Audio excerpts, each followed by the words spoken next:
সম্মানিত হাজিরিন, আল্লাহ রাব্বুল আলামিনের উপরে ভরসা করা, তাওয়াক্কুল করা সকল বিষয়ে, বিপদে আপদে, দুঃখ মুসিবতে, ব্যক্তিগত জীবনে, পারিবারিক জীবনে, উম্মতের জীবনে অনেক পরীক্ষা নিরীক্ষা, দুঃখ কষ্ট আসতে পারে।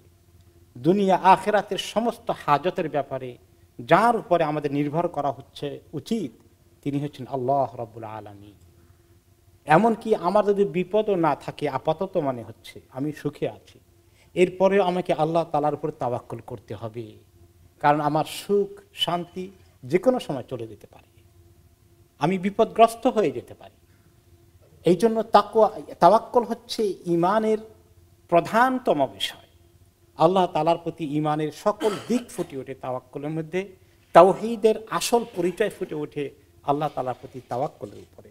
বিশেষ করে কোন মানুষ আমরা না আছি যার কোনো বিপদ আপদের কোনো পরীক্ষা নিরীক্ষা চলছে না? কাউকে জিজ্ঞেস করেন তার শারীরিকভাবে কষ্ট অসুস্থতা যায় না, কাউকে জিজ্ঞেস করেন তার অর্থনৈতিক অবস্থা খুব শোচনীয়, দুঃখে কষ্টে দিন যায়, টাকা পয়সা টানাটানিতে খুব কষ্টে আছে। আরেকজনকে জিজ্ঞেস করেন স্বামী স্ত্রীর দ্বন্দ্ব ঝগড়া কলহে দিন আর রাত পার হয়ে যায়, অশান্তিতে সংসারের আগুন জ্বলছে। কারোকে জিজ্ঞাসা করেন তার ছেলে মেয়ে কথা শুনছে না, মানুষ ছুটাছুটি করছে, কোথায় যাবে? ব্যক্তিগত জীবনে, পারিবারিক জীবনে, এমনকি উম্মতের উপরে দুর্দিন চলে আসে যখন দিনের দুশ্মনদের ষড়যন্ত্র চতুর্দিক থেকে শুরু হয়ে যায়। কোথায় যাব আমরা? আল্লাহ তাআলার কাছে। সকল বিষয় আমাদের ঈমান আমল এগুলোর হেফাজতের জন্য, আমাদের দুনিয়া আখিরাতের সকল কল্যাণ পাওয়ার জন্য যার উপরে ভরসা করব তিনি হচ্ছেন আল্লাহ রাব্বুল আলামিন। এই জন্য কোরআনে পাকে অনেক আয়াতে আল্লাহ তাআলা বলেছেন যে তাকওয়ার সঙ্গে ঈমানের সম্পর্ক, তাকওয়ার সঙ্গে ইসলামের সম্পর্ক, হেদায়েতের সম্পর্ক, তাকওয়ার সঙ্গে সমস্ত কিছু এসেছে। এই জন্য আপনি যদি কোরআন তেলাওয়াত করেন দেখবেন কতগুলো আয়াতে আল্লাহ রাব্বুল আলামিন তাকওয়ার কথা বলেছেন, তাওয়াক্কুলের কথা বলেছেন, এবং আল্লাহ তাআলা একাই যথেষ্ট। একটি আয়াত তিনি বলেছেন সূরা তালাকের 3 নম্বর আয়াতে, যে ব্যক্তি আল্লাহ তাআলার উপর তাওয়াক্কুল করে, ভরসা করে, তিনি একাই তার জন্য যথেষ্ট। সারা দুনিয়ার মানুষ তার বিরুদ্ধে চলে যাক না কেন, যখন আমরা দেখি মনে হয় যেন সারা দুনিয়াব্যাপী মুসলমানদের বিরুদ্ধে ষড়যন্ত্র শুরু হয়ে গেছে, কোথায় যাই কি করি, দেশে বিদেশে সব জায়গায় এক অবস্থা, তখন কি করবে? সমস্ত দুনিয়ার মানুষকে মোকাবিলা করার জন্য আমার আল্লাহ কি একাই যথেষ্ট নন? ফাহুয়া হাসবু হাসবুনাল্লাহু ওয়া নি'মাল ওয়াকিল।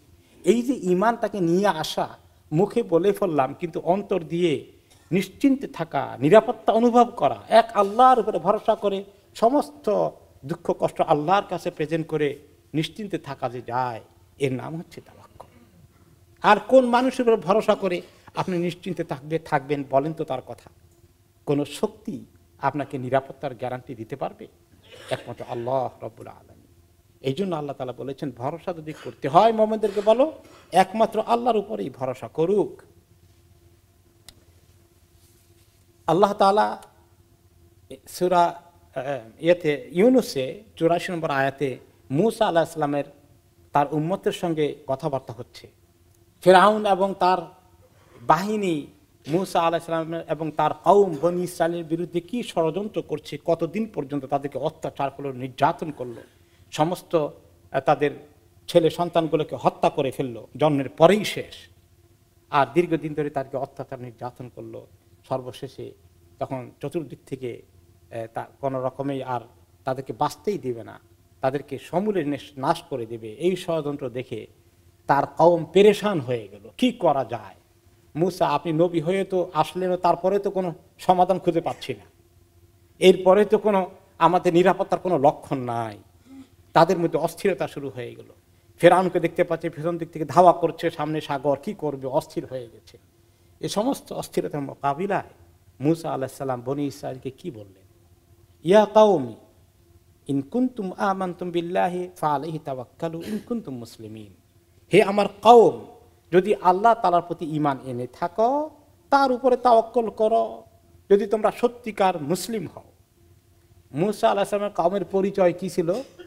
মুসলিম। তারা এখন অন্য নাম নিয়েছে। সমস্ত নবীদের উম্মত কি? মুসলিম। শুধু নবী মুহাম্মদের উম্মত মুসলিম আলাইহিস সালাতু ওয়াস সালাম? সমস্ত নবীদের উম্মত মুসলিম। তিনি বললেন তোমরা যদি প্রথমে বলেন ইনকুন্তুম আমানতুম বিল্লাহ, যদি আল্লাহর উপর ইমানদার হও, আবার বলছেন যদি তোমরা সত্যিকার মুসলিম হও তাহলে আল্লাহর উপরে তাওয়াক্কুল করো, এত দুশ্চিন্তা করো না, এত অস্থির হয়ে যেও না, এত পেরেশান হয়েও না। আমাদের বিপদ আপদ আসলে আসলে পেরেশান হয়ে যায়, এটা ঠিক, পেরেশানি চলে আসে, কারণ হচ্ছে যে আল্লাহ তাআলার উপরে ইমানটা দুর্বল, এই জন্য আমাদের পেরেশানি শুরু হয়ে যায়, অস্থিরতা শুরু হয়ে যায়, ছটফট করা শুরু করে দেয়। তো তাওয়াক্কুলের লক্ষণ হচ্ছে, ভালো ইমানের লক্ষণ হচ্ছে যে বিপদ আপদে পেরেশানি আসবে না, কারণ বিপদ আপদ কার হুকুমে এসেছে? আল্লাহ তাআলার হুকুমে, আমার তাকদিরে লেখা আছে। আমি আল্লাহর কাছে চাইতে পারি যে আল্লাহ আমাকে উদ্ধার করে দাও, আমি চেষ্টা করতে পারি, কিন্তু পেরেশান হওয়াটা এটা খুবই ক্ষতিকর দিক, এটা ইমানের দুর্বলতার লক্ষণ, আমাদের মধ্যে চলে আসে এই জিনিসটা। এই জন্য ওমর ইবনে আব্দুল আজিজ রহমতুল্লাহ আলাইহি বলেছেন যে আমার প্রতিদিন যখন যে কোনো খবর আমি শুনি, খবর শুনে যে খবরে আমি শুনি সে খবরে আমি সন্তুষ্ট হয়ে যাই, কারণ এই খবরটা তো আমার আল্লাহর হুকুম ছাড়া হতো না। কত দুঃসংবাদ আসে প্রতিদিন সকালে, আমরা অনেকেই একটু খবর শোনার চেষ্টা করি বোধহয়, বা সকালে হোক বিকালে হোক রাত্রে হোক, দুনিয়ার কি হালত, দেশের কি হালত, সব জায়গার কি খবর দেখা যায়। প্রত্যেক দিন আশা করি আজকে একটা ভালো খবর পাওয়া যায় কিনা, কিন্তু দুঃখের কথা প্রত্যেক দিনই খারাপ খবর আসে, তো মনটা এত খারাপ হয়ে যায়। এটা কি ভালো ইমানের লক্ষণ? না। ওমর ইবনে আব্দুল আজিজ রহমতুল্লাহ আলাইহি বলেন যে খবরই আসে আমি আলহামদুলিল্লাহ বলে ফেলি, কারণ আমার আল্লাহর পক্ষ থেকে এটা মুকদ্দার ছিল, এটা ঘটে গেছে। হ্যাঁ, আমার কোনো ত্রুটি থাকলে আমি তাওবা করি, সংশোধন করি, তারপরে যদি আমার পরীক্ষা নিরীক্ষা কন্টিনিউ করে আমি আল্লাহর কাছে মাপ চাই, উদ্ধার হওয়ার জন্য চেষ্টা করি। কিন্তু এরকম পেরেশান হয়ে যাওয়া, দিল ভেঙে যাওয়া, মন ভেঙে যাওয়া, দুশ্চিন্তাগ্রস্ত হয়ে যাওয়া, পেরেশান হয়ে যাওয়া, এগুলো মোটেই ভালো লক্ষণ না। এগুলো আমাদের মধ্যে চলে আসে, এগুলোকে কাটাতে পারলে আমাদের ইমানটা মজবুত হয়ে যাবে। আল্লাহ তাআলার উপরে তাওয়াক্কুলের জন্যে মানুষকে সব সময় আল্লাহমুখী হওয়া লাগবে, যে আমাকে কেউ উদ্ধার করতে পারবে না, শুধু আল্লাহ উদ্ধার করতে পারবেন, আর তিনি করলে তিনি একাই যথেষ্ট। ইব্রাহিম আলাইহিস সালামকে আগুনে ফেলে দেওয়া হলো, ফেলে দেওয়া হচ্ছে, চরকায় উঠানো হয়েছে, নিক্ষেপ করা হবে। ওই সময় জিবরাইল আলাইহিস সালাম এসে বললেন, আপনাকে ক্যান আই হেল্প ইউ, কোনো সাহায্য করতে পারি, কোনো কিছু দরকার আছে আমার কাছে? তিনি বললেন, আপনার কাছে তো আমার কোনো সাহায্য দরকার নাই, আপনার কাছে আমার কোনো সাহায্য দরকার নাই। আমার যদি কারো সাহায্য দরকার হয় তিনি হচ্ছেন আল্লাহ, হাসবি আল্লাহু ওয়া নি'মাল ওয়াকিল, আমার আল্লাহ একা যথেষ্ট, আমার জন্য কেউ লাগবে না আপনাদের কাউকে। জিবরাইলকে তো আল্লাহ তাআলা পাঠান নবীদেরকে সাহায্য করার জন্য, নবীদেরকে সহযোগিতা করার জন্য, গাইড করার জন্য, ওহী নিয়ে আসার জন্য। তারপরেও তিনি বলছেন জিবরাইল আলাইহিস সালামের দিকেও এক নজর যায় নাই। জিবরাইল আলাইহিস সালামকে আল্লাহ তাআলা কত পাওয়ার দিয়েছেন, সুবহানাল্লাহ, 600 পাখা সারা দুনিয়া ব্যাপী ছড়িয়ে যায়। এত বড় শক্তিশালী জিবরাইল আলাইহিস সালাম আল্লাহর শক্তিতে বলিয়ান, তারপরে ওনার কাছে চান নাই, আল্লাহর কাছে চেয়েছে। এটি হচ্ছে ইমান।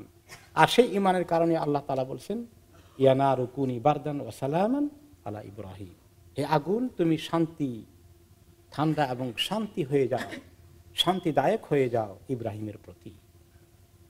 এখন এর অর্থ আবার এই নয় যে আমরা কিছুই করব না, আমাদের কোনো কিছু করার দরকার নেই, না, আমাদের সাধ্য অনুযায়ী আমরা করব, কিন্তু আল্লাহর উপরে তাওয়াক্কুল করব। তার অর্থ কি? আমি যদি সবচেয়ে ভালো ডাক্তারের কাছে নিয়ে যাই আমার রোগীটাকে, সবচেয়ে ভালো হসপিটালে নিয়ে যাই, NHS এর বোধহয় সুবিধা হবে না, প্রাইভেটে চলে গেলাম, অনেক টাকা খরচ করলাম, তাতেই কাজ হয়ে যাবে? আল্লাহ তাআলা যদি মুকদ্দার করে থাকেন তাহলে কাজ হবে, তা না হলে কাজ হবে না। কিন্তু আমাকে চিকিৎসা করতে হবে, চিকিৎসা করা আমার দায়িত্ব, আমাকে চেষ্টা করতে হবে, চেষ্টা করা আমার দায়িত্ব, কিন্তু আমার চেষ্টা উপায় উপাদান যথেষ্ট নয়। এই জন্য কোন কোন ইমাম বলেছেন তাওয়াক্কুলের অর্থ হচ্ছে যে কিছু না করে বসে থাকা নয়, নিজের সাধ্য অনুযায়ী রিজিক তালাশ করা থেকে শুরু করে সব কিছু চেষ্টা করা, আর সমস্ত চেষ্টা রেডি করে সমস্ত প্রস্তুতি নিয়ে আল্লাহর কাছে বলা যায়, আল্লাহ আমি এত এত প্রস্তুতি করেছি, তবে এগুলো একটার প্রতিও আমার কোনো ইয়াকিন নাই, কোনো ভরসা নাই, আমার ভরসা শুধু আপনার প্রতি। এটি হচ্ছে তাওয়াক্কুলের অর্থ। তো এই জন্য কোন কোন সাহাবী ভুল বুঝেছেন, ইয়া রাসূলুল্লাহ তাওয়াক্কুলের অনেক কথা শুনলাম, আমার উটটা নিয়ে এসেছি যে উটটা কি বেঁধে রাখতে হবে, না আল্লাহর উপর তাওয়াক্কুল করে ছেড়ে দিলে আল্লাহ রক্ষা করবেন? তিনি বললেন যে না, বেঁধে রাখো এবং আল্লাহর উপর তাওয়াক্কুল করো, দুইটাই করো। আবার কিছু লোক জিজ্ঞেস করলেন যে আল্লাহ তাআলাই তো অসুখ দেন, তিনি তিনি ভালো করে দিবেন, আমাদের আর চিকিৎসার দরকার আছে? তিনি বলে যে না, চিকিৎসা করো, আল্লাহ তাআলা ওসিলা রেখেছেন ওষুধপত্রের মধ্যে, ডাক্তারের মধ্যে, যাকে আল্লাহ তৌফিক দিবেন সে ঠিক মতো রোগের ডায়াগনোস করবে আর ওষুধ দিবে। আর যখন তৌফিক আল্লাহ দিবেন না, আল্লাহ তাআলার পক্ষ থেকে ফয়সালা নাই, ঠিক মতো রোগও চিনবে না, ওষুধও ঠিক মতো দিতে পারবে না, কাজও হবে না। আমাদের উপায় উপকরণ আমরা ব্যবহার করব, কিন্তু আল্লাহর উপর তাওয়াক্কুল জীবনের সকল ক্ষেত্রে সমস্ত পেরেশানি মন থেকে সরিয়ে আল্লাহর উপরে দিয়ে শান্ত হয়ে যাওয়ার এবং প্রশান্ত থাকার যে সুযোগ আছে, এই ইসলামের মধ্যে বলেন এত সুন্দর তরিকা, এত সুন্দর ফর্মুলা আর কোন জায়গায় পৃথিবীতে খুঁজে পাওয়া যাবে? আল্লাহ তাআলা আমাদেরকে পরিপূর্ণ আল্লাহর উপর তাওয়াক্কুল করার তৌফিক দান করুন।